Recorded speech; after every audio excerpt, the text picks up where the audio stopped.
Bueno, amigos de Puebla, ahora agradecemos mucho a Sheila Blanco por brindarnos esta oportunidad de la entrevista. Ella ha tenido una muy larga carrera musical, conoce mucho acerca de lo que es tanto la instrumentaria, los poemas, y el día de hoy nos viene a hablar de su nuevo material. Y pues, si gustas, por favor, Sheila, contarnos un poco más de ti y de ahí pasamos un poco a las entrevistas, por favor. Bueno, pues voy a estar en Puebla el próximo 15 de noviembre cerrando la gira de Cantando a las Poetas del 27, que me tiene ahora mismo en Honduras, y me voy a estar presentando en México en algunos lugares más. Es un trabajo que reúne varias vertientes, tiene poesía, divulgación, historia, pero sobre todo música, sobre todo poesía y música. Es un trabajo que hace unos años comencé de manera, no sé, muy apasionada, que a mí me movió la poesía de este puñado de mujeres de una generación muy famosa en España, y yo creo que en el mundo hispanohablante, pero que solo conocemos a los hombres, que son muy famosos además: Lorca, Luis Cernuda, Alberti. Y las mujeres estaban allí. Es una generación mixta, esto es una cosa constatada, pero por razones históricas en España, guerra, posguerra y bueno, un régimen de más de 40 años, pues hizo que a las mujeres se las quitase de los libros, se las borrase de esta generación. Y en estos últimos años de efervescencia igualitaria, donde se está empezando a recuperar sobre todo a voces femeninas tratadas injustamente, pues aparecieron ellas, y a mí me emocionó mucho porque yo amo la poesía y amo esta generación, y así decidí cantarlas. Oye, y cuéntanos un poco, bueno, como he notado, parte de lo que es tu vida personal también tú la pones o la introduces en la música y la combinas con los poemas, ¿cierto? ¿Cuál es esa parte personal que tú también estás combinando con los poemas o que tú quieres transmitir a tu público dentro de la música ya, no solamente los poemas, ¿no? Y es verdad que para mí es un proyecto muy íntimo, que tiene mucho que ver conmigo. Por un lado, además, para mí fue la vuelta a sentarme a tocar el piano otra vez. Yo tuve formación clásica y toqué el piano en algunos proyectos de hace mucho tiempo. Pero a mí este proyecto, como quería componer, me hizo volver a sentarme al piano, que es mi instrumento, el que sé medianamente tocar, y me hizo además empezar a estudiar una generación de mujeres que son pues más o menos como de la generación de mi abuela, quizás un poco anterior, y a conocer cómo es la vida de esas mujeres además en mi país, ¿no? Que es una historia por la que sí te hablan de esa historia en España, en el colegio, pero no te hablan de esa generación de mujeres desaparecidas, ¿no?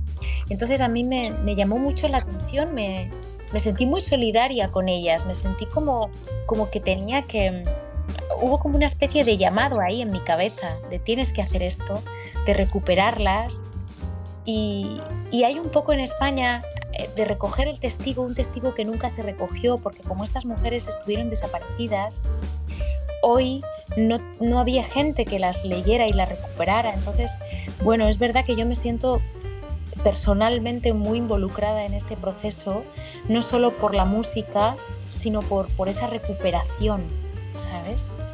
Claro, uy, ¿y cuál de todas estas mujeres ha sido como que la que más te ha llamado la atención? Los poemas, como vi en 1979 quitaron si no me equivoco, a Carmen, entonces, exactamente, y de ahí viene una reestructuración tuya de su poema que nos quieres mostrar, ¿cierto? Quizá es ella la que más te ha movido, o hay alguien más que tú me digas, ¿sabes qué? Tal, me movió a mí muchísimo. Bueno, me movió mucho también otra poeta llamada Margarita Ferreras, que fue una poeta muy adelantada a su tiempo en un nivel social. Ella era una mujer muy interesada por muchas cosas, que le gustaba ir a los sitios sola, una mujer con un carácter muy hacia afuera, muy extrovertida, y en la época se la tacha de ser una mujer masculina y ordinaria, textualmente, ¿no? Así se juzgaba a una mujer que sobresalía del resto y que quería ser auténtica, ¿no? es una poeta que además escribió un solo poemario, pero es un poemario que tuvo mucho éxito en la época y además es el primer poemario que habla desde un punto de vista mucho más erótico y mucho más abierto. O sea, yo creo que es el primer poemario masculino y femenino que entra con una sensualidad mucho mayor a lo que se había leído hasta ahora en España. Sí, Margarita Ferreras además tiene un poema, el poema que musicalicé de ella es un poema con una fuerte influencia lorquiana y es un romance fantástico y sí, me gustó mucho musicalizar ese poema y me gusta mucho hablar de ella porque me parece que era la siento mucho una de nosotras y muy injustamente tratada por la sociedad. Claro, y sabes que yo, bueno, dando mi punto de vista, creo que la música, los poemas, es lo que trasciende, ¿no? En la sociedad, lo que realmente llega al público. Y quizás eso es lo que tú nos quieres compartir, ¿cierto? De manera musical, ¿te costó trabajo adecuar los poemas a la música desde el piano? Mira, yo no sabía cómo hacerlo porque yo había escuchado mucha poesía musicalizada, pero no sabía cómo se hacía. Seguí mucho mi intuición y mi intuición me decía que primero pues tenía que encontrar un poema que yo le viera posibilidades musicales. Primero un poema que me gustase, ¿no? Un poema que realmente yo sintiese que quería musicalizarlo. Eso fue el primer paso. Como yo digo mucho lo de enamorarme a primera lectura, que me ha pasado con estos poemas. Después había eso, encontrar ese ritmo interno que tiene la poesía, que la poesía es muy musical y que hay como ya una música que tú tienes que encontrar y seleccionarla. Y lo que hacía era improvisar. Es muy curioso porque es verdad que la música que yo hago no es jazz, pero la manera en la que yo la creé sí es que viene mucho de la improvisación. Porque yo lo que hacía era primero aprender el poema, decirlo mucho en voz alta y después grabarme improvisando melodías dictadas un poco por la emoción del poema. Si el poema estaba en un momento, me fluía algo, si estaba contando algo dramático, me fluía una melodía dramática, ¿sabes? Entonces, ese fue el proceso. Yo grababa y cuando tenía las melodías, me sentaba al piano para encontrar la armonía y luego para pensar en la estructura, porque claro, los poemas los conviertes en canciones un poco, ¿no? Y pensar si había alguna estrofa que la quería convertir en estribillo. Yo he intentado respetar al máximo la estructura del poema y el ritmo del poema y no he quitado ni he puesto nada, prácticamente nada. En un poema, solamente en un poemario, sí que es verdad que he recogido de un poemario muy largo como estrofas distintas, pero la mayoría de los poemas de este trabajo son poemas de la primera palabra a la última, fiel a cómo fueron escritos. Claro. Y la transmisión que tú quieres que llegue a, por ejemplo, a tu público de acá, mexicano, poblano, ¿cuál sería? ¿Cuál es lo que realmente tú dices? ¿Sabes qué de estos temas yo quiero que a este mensaje es lo que quiero que les llegue? Pues a mí me gustaría mucho que la gente se emocionase, que la gente saliese del concierto tocada, con ganas de conocer a estas poetas y con ganas de crear y de sentirse una parte de un granito de arena, algo. Porque yo al final lo que siento es que esto es un poquito de arrojar un poquito de luz sobre algo y hacerlo de una manera muy emotiva. Y me gustaría mucho contagiar esa emotividad. Yo confío mucho en el público poblano, en el público mexicano, porque sois gente muy pasional y también muy sensible.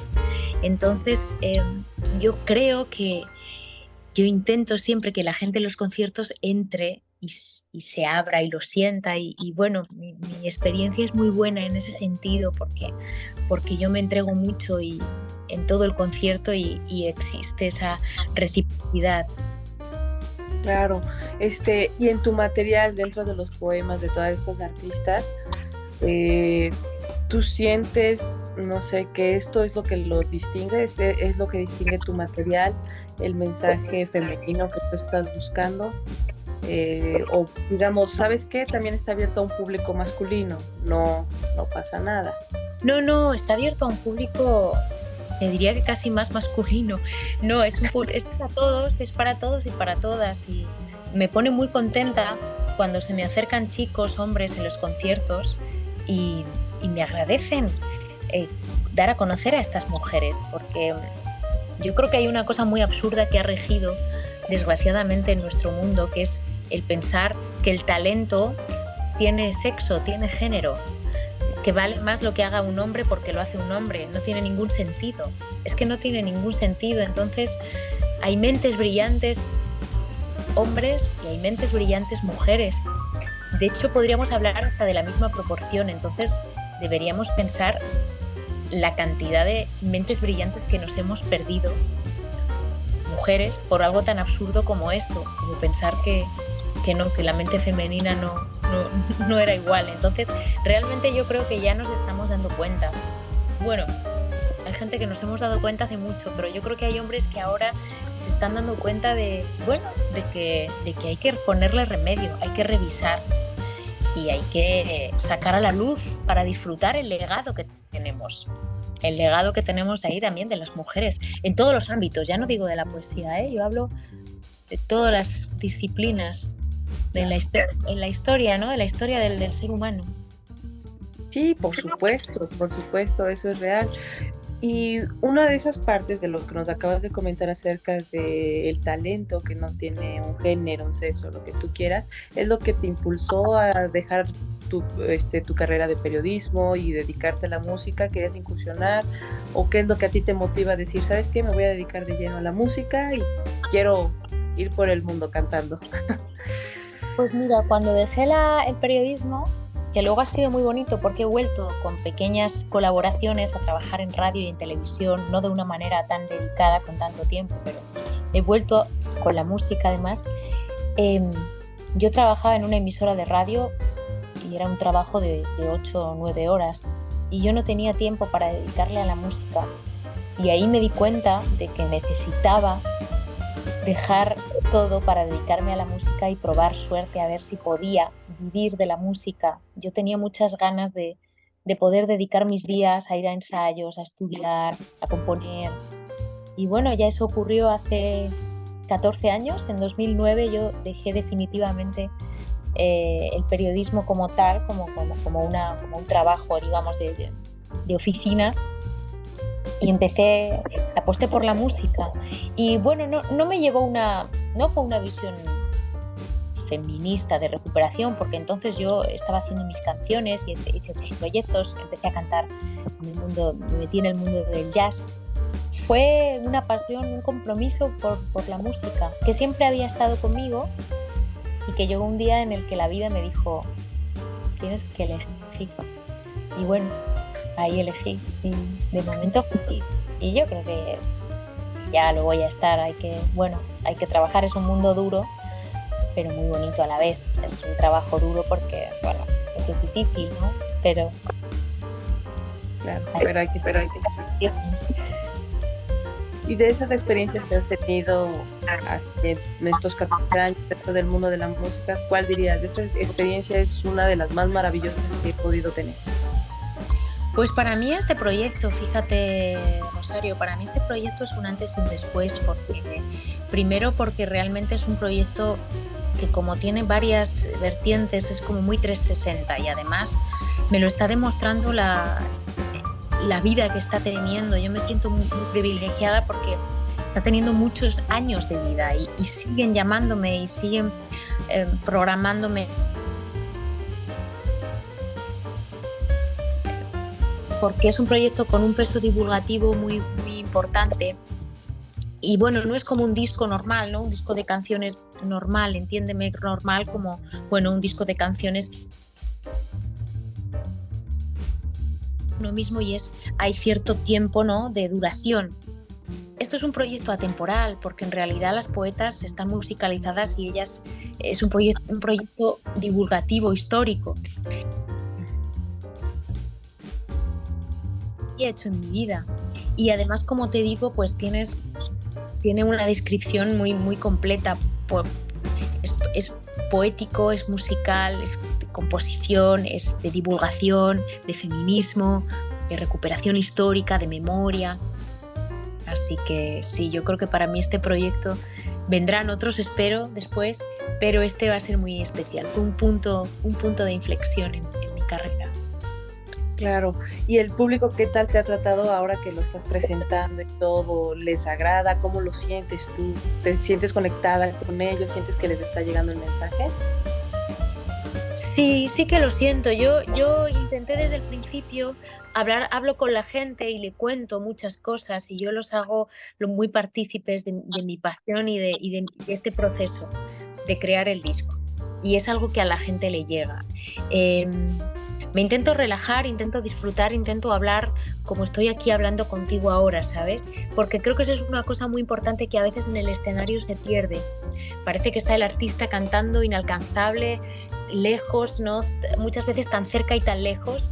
Y yo lo que intento es romper totalmente esa, ¿no? esa cuarta pared y hablar con la gente y contarles y cantarles y que ellos entren también, como que de alguna manera se suben conmigo al escenario, están ahí también. Y sí, lo he comprobado que es así. O sea, la gente es una de las cosas que más me dice, ¿no? Cómo entran en el proyecto y cómo les llega de manera muy profunda, ¿no? Muy personal. Pues qué buenísimo que sea así, ¿verdad? Qué maravilloso y enhorabuena todo eso. Y pues bueno, Sheila, creo que te agradecemos mucho la entrevista. Si gustas regalarnos una invitación a todos los que nos ven de Puebla ahora, por favor, para que te vayamos a visitar, para que te escuchemos y nos llegue todo ese mensaje, por favor. Claro, queridos amigos y amigas poblanos que estáis viendo Puebla ahora, muchísimas gracias por escucharme. Os quiero invitar a que nos conozcamos, nos veamos y escuchéis mis canciones de estas poetas el próximo 15 de noviembre a las 8 de la noche en Casa Pepe. Ahí os espero. Es un lugar nuevo, creo que estoy estrenando el lugar en Puebla. Es un lugar íntimo y creo que muy especial, así que ahí nos vemos. Muchísimas gracias. Muchísimas gracias, Sheila. Todo el éxito. Mil gracias. Un saludo. Hasta luego. Pronto. Chao.